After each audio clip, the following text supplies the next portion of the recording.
love to hear you sing, but I'm really well.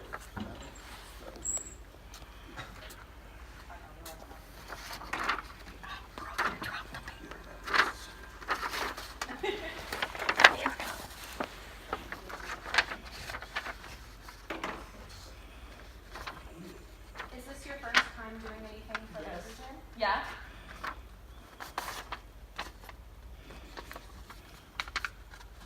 We're excited to have you. We love to hear faces.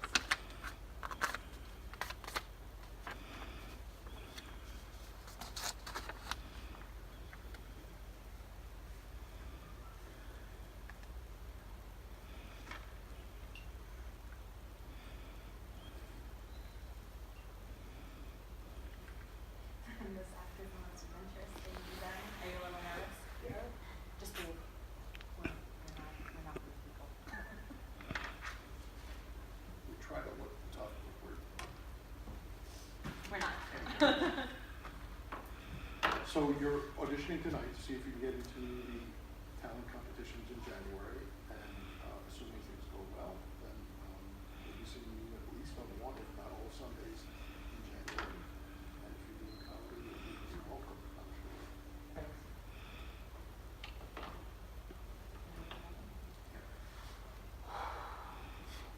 Okay, so I'm no orchard, I'm be doing stand-up. And stand-up is kind of really tough to get into because of, you can't really appeal to everyone. It's really difficult because there are either people who don't get the jokes and ruin it entirely, like family members. There are people who just don't like the jokes, and there are people who are just there to make fun of you because of the jokes. And it's very difficult because people like my sister don't believe I can do it and make it really tough. And when I actually do my acts, if anyone gets offended, it's just a joke. It's not my honest opinion.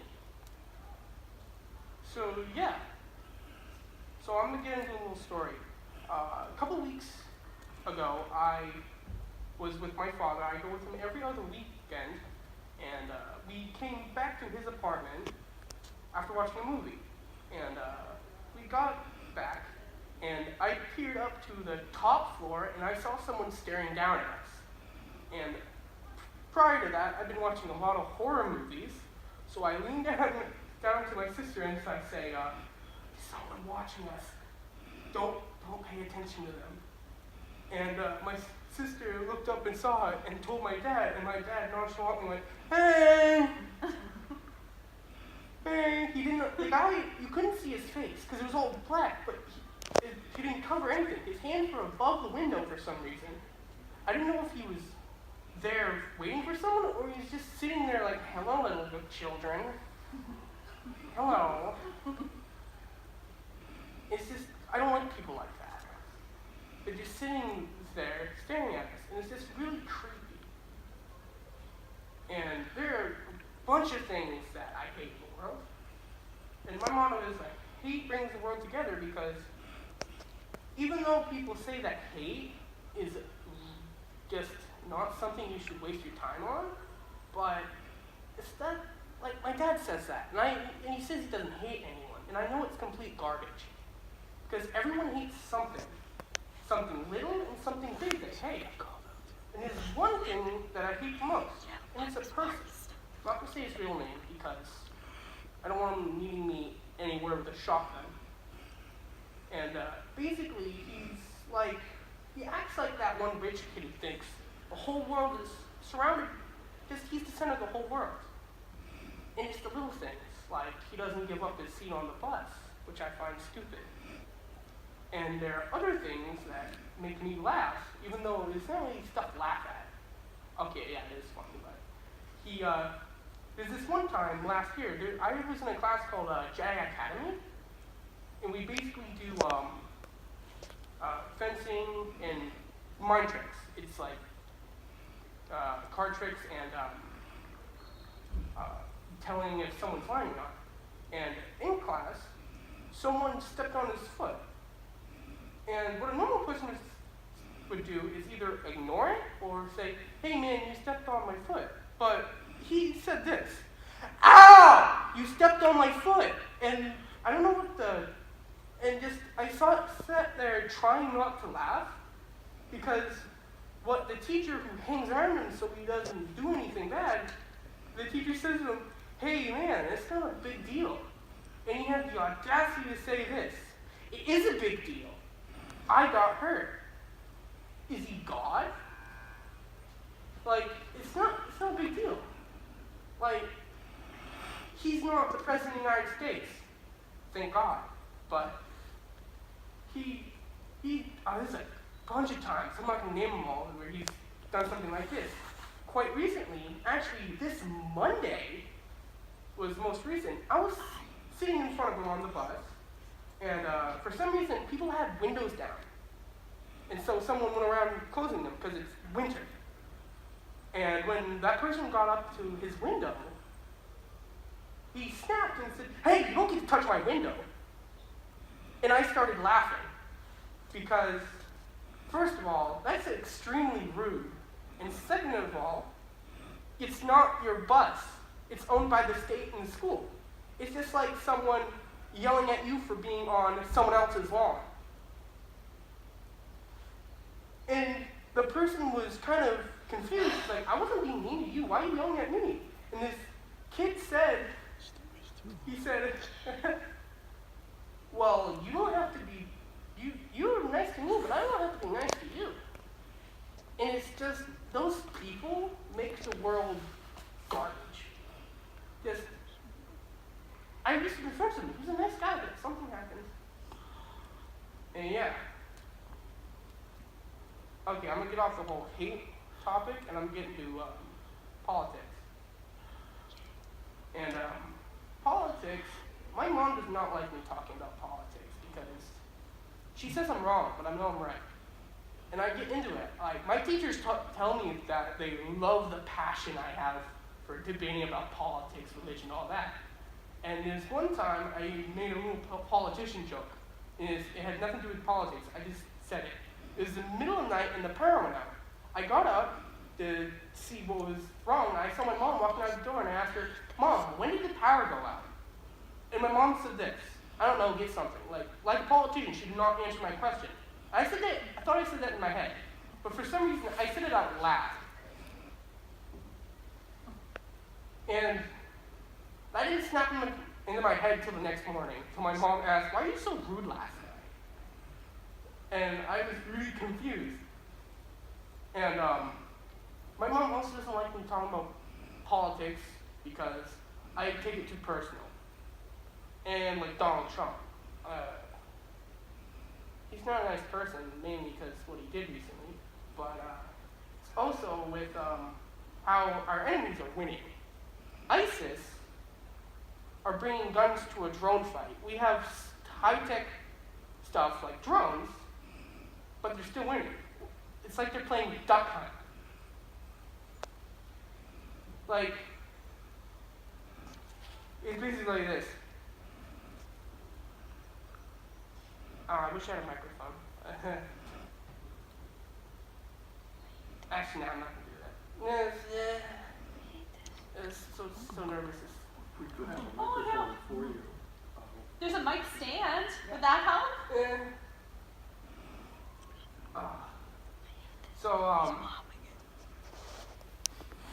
I was going to make a buzzing noise because it makes it sound like a drum. But, Focus. hey, Muhammad, do you hear that? Don't know why they sound like they're from the South. I can't do a Middle Eastern accent. But, oh, come on. Woo! Oh, we're having dinner tonight. Oh, praise Allah. Oh. And it's just those things that make me laugh. It's just something extremely stupid. And it's just little things about politics, like how people make fools of themselves, and other things like that, like how Donald Trump doesn't write down anything, and he mainly talks on Twitter about things we don't really care about, like Mexico. And I can go on for hours about stuff I can debate about, like religion, which I'm not gonna, because it's gonna get boring after 30 minutes. And yeah, moving on. Just, I read a lot of books. And there's one book I find very, very, very funny. It's called Lord of the Flies by William Golding. I'm trying to think of Jared Golding. And the book is basically about these group of British children who are on this plane trying to escape a war zone in World War II. And they get stuck on this island. And throughout the book, they split into two different groups. The civilized children and the children who are tribal and just losing their way. And by the end of the book, most of the children in the civilized group die. And then a naval officer rolls up and says, asks who died, how many people died. And that's all he asked. He didn't ask how. He didn't ask what happened. He basically popped up and said, well, you children were so crazy killing each other. It was so crazy. And just left it. I find things like that extremely funny. I forgot something. I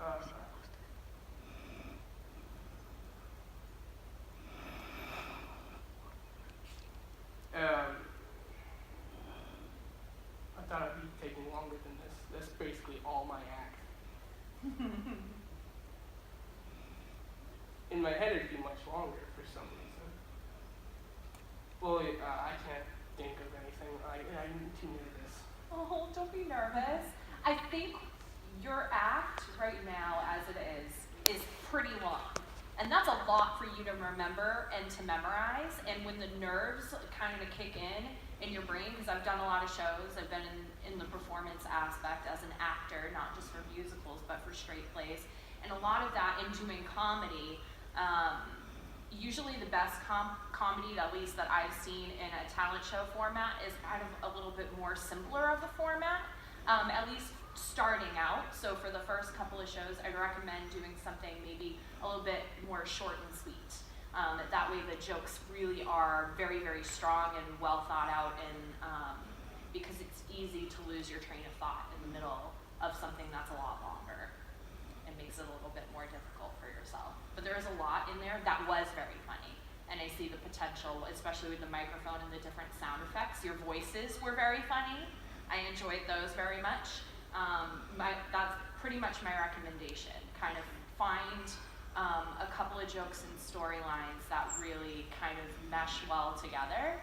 I've never seen a comedian that you don't have to make apologies for yourself or say but I'm not going to talk about that, or I heard that kind of throughout your spiel. But overall, there's a lot of funny aspects to your performance that I enjoyed a lot. Thank you. You're welcome. And insightful.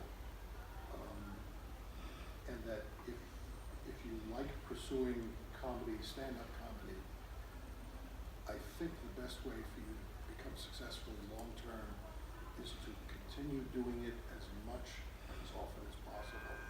And those stand-up comedians that we have today who have been successful are usually people who started out kind of just talking off the top of their heads the way you were tonight, getting some ideas for a joke and getting them out, just watching what works, listening to what works. And you'll develop that efficiency as you go along. You'll see what leads to nothing but a few moments of silence, people hoping there's more to that, but there isn't, and then so you cut that out, and you find out what people react to, and it's okay to have pauses and to be thinking about things, and to go on from topic to topic is fine. And I think the more you do that, the better you get at it, for sure, because you're very talented, there's no question about that. And I hope you don't get discouraged if things don't go well in the next, whatever, months, years, whatever. Continue doing it, and you'll enjoy it, because you'll see the reactions improving over the course of the years. It's just really hard. I think you'll find that a lot of successful stand-up people, when they were very young, suffered a lot because they were pouring their hearts out in front of an audience that didn't really appreciate the quality of what they were saying eventually they learn to follow the thoughts, and that's what you're doing internally, is you're following your thoughts, and it will come out and be more efficient the more you say them. And if you hold back because you're afraid of boring the audience, or this one won't be funny, or I better not say that, you're gonna get bogged down. And just keep practicing and practicing, and you'll get better and better. And you're obviously talented, so good luck to you. Thank you. Yeah, you're a really good storyteller, and the strongest part I think for me was the stories you were telling about school, because you've experienced them, and you know you were really able to describe it well and throw in those funny moments here and there. So yeah, I would focus a lot on those personal experiences that you've had, making them funny. Thank you. Don't be afraid of offending people. You get into politics, you get into religion, you're bound to offend someone. Like my worst nightmare as the person I was talking about was here and punches my lifestyle. This is, Yeah. You can always come up with a fictional person that would fit in with those Yeah. stories That was too, someone right? in the hallway.